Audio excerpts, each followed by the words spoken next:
स्वागत है आप सभी का हमारे YouTube चैनल में। अप टू क्वेश्चन नंबर 23 हमने कर लिया था, तो आज हम देखते हैं question number 24।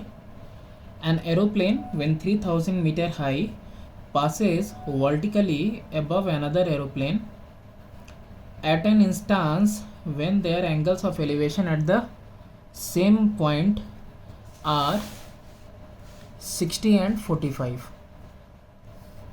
How many meters higher is one than the other, कि एक जो है दूसरे से कितना ऊपर हाई है।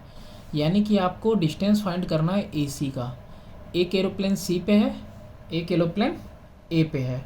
आपको फाइंड करना है AC के बीच AC का डिस्टेंस फाइंड करके दिखाना है। तो चलो शुरू करते हैं। डायग्राम यहाँ पे आपको क्लियरली मेंशन्ड है।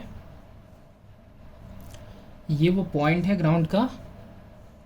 एक एरोप्लेन यहाँ पे है, एक दूसरा वाला यहाँ पे है A और C।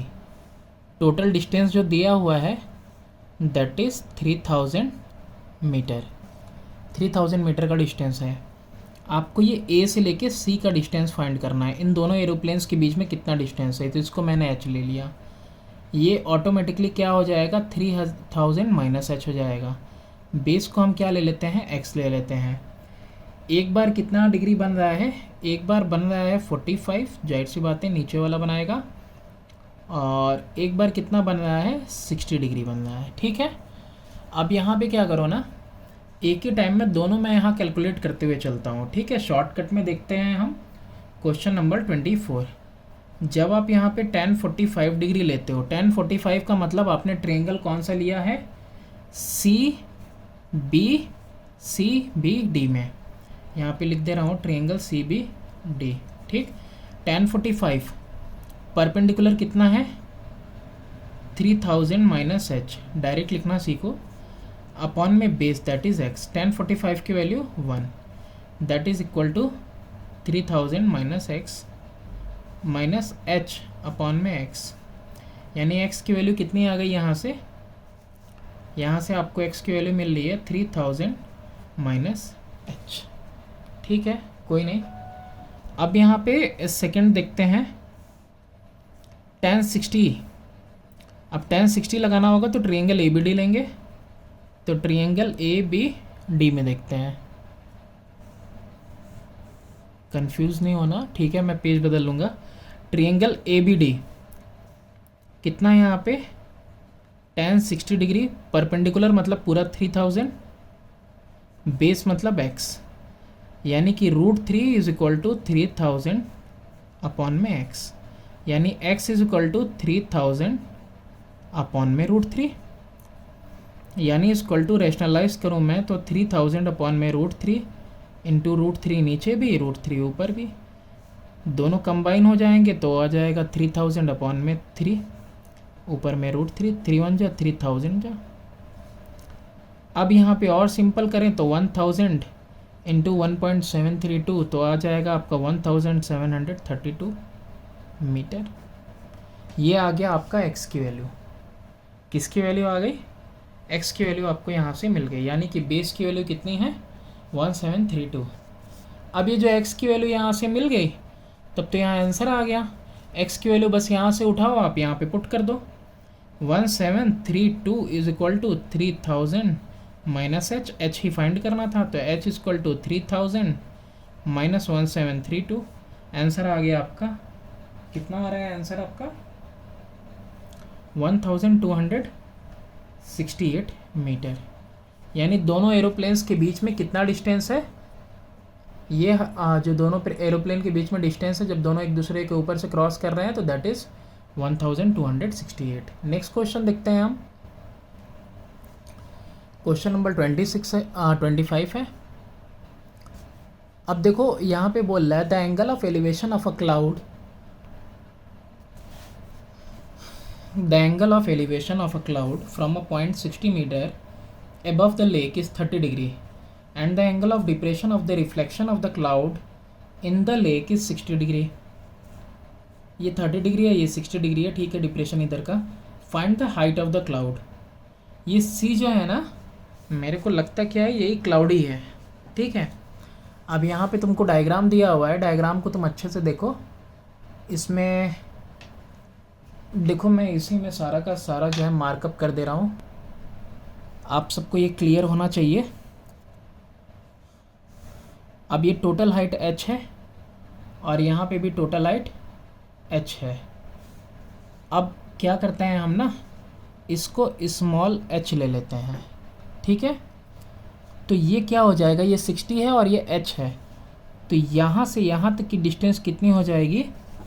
देखो यहाँ ये जो टोटल h है, यहाँ देखो 60 प्लस h हो रहा है, तो यहाँ पे भी h कितना हो जाएगा, 60 प्लस h हो जाएगा, यानी यहाँ पुट करेंगे हम 60 प्लस h, ठीक है। इसको समझे रहना, ये छोटी वाली हाइट हमने h ली है, यानी कि सी क्यू को हमने h लिया है, तो h और 60 इधर हुआ, तो अब ये 60 और h दोनों की परछाई यहाँ पे है ना, तो 60 प्लस h हो जा रहा है। डायग्राम में ही सब कुछ है। अब देखो इसके बाद हम डायरेक्टली ट्रायंगल का नाम लिखेंगे और क्वेश्चन करेंगे। इस डायग्राम को मैं दोबारा बना दे रहा हूँ। ये तुम्हारा रिवर है समथिंग, ये तुम्हारा क्लाउड है और ये क्लाउड किसी हाइट पे है और यहाँ से ऑब्जर्व कर रहे हो, तो यहाँ पे इसका एंगल कितना है 30, और इसको तो अच्छे से ही देखो आप, और यहाँ पे कितना है c है, इसको q है, डायग्राम ऑलरेडी गिवन है, s है, ये पूरी हाइट h लिया हुआ है और इधर भी हाइट h है और यहाँ पे भी ये पूरा h आ रहा है, और यहाँ पे इसका डिप्रेशन जो पानी में है ये कितना है 60 डिग्री।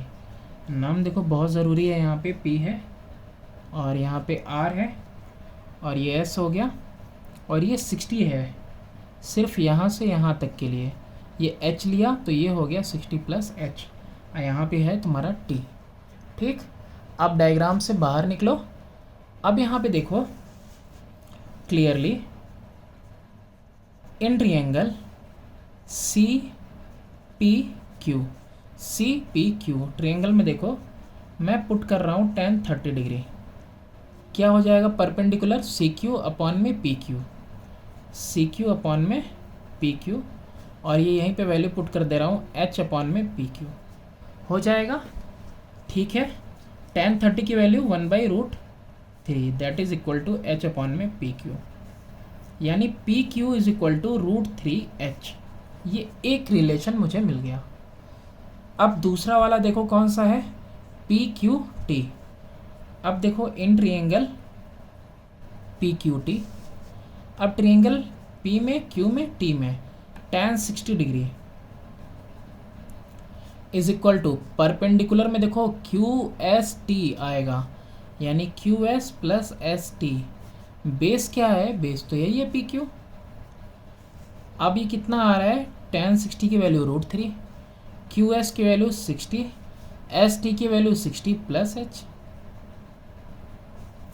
अपॉन में पी क्यू, कितना आ गया, पी क्यू को यहाँ करें 120 प्लस h अपॉन में √3 हो जाएगा। ये हुआ आपका सेकंड। अब यहाँ फर्स्ट दिख रहा है, सेकंड दिख रहा है, अब मैं थर्ड लाइन लिखने जा रहा हूँ, from first and second, P Q के इक्वल ये भी है, पी क्यू के इक्वल ये भी है, तो फ्रॉम फर्स्ट एंड सेकंड आपका हो जाएगा √3h equal to 120 plus h upon में √3, कितना आएगा 3h equal to 120 plus h, यानी कि 3h minus h equal to 120, यानी 2h इक्वल टू 120, यानी h इक्वल टू 60, 2 1 जा 2 60 जा, यानी h की वैल्यू कितनी आ गई 60 आ गई, यानी ये h की वैल्यू 60 है। अब तुमसे क्वेश्चंस क्या क्या इसने पूछ रखे हैं 25 नंबर में, find the height of the cloud 60 plus 60, तो कितना आ जा रहा है आपका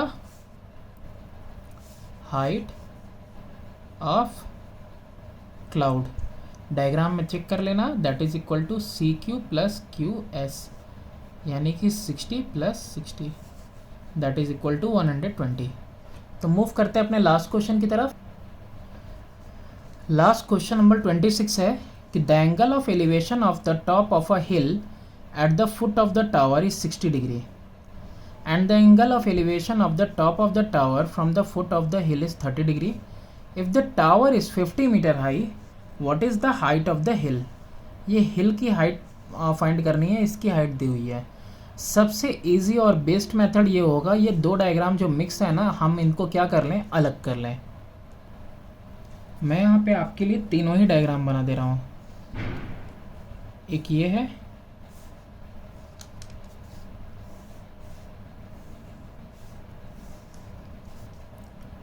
सी डी ए बी, यहाँ 30 है, यहाँ पे 60 है, ये टावर है, ये हिल है, इसकी हाइट h है और इसकी हाइट 50 है और ये बेस आपको ऑलरेडी गिवन है।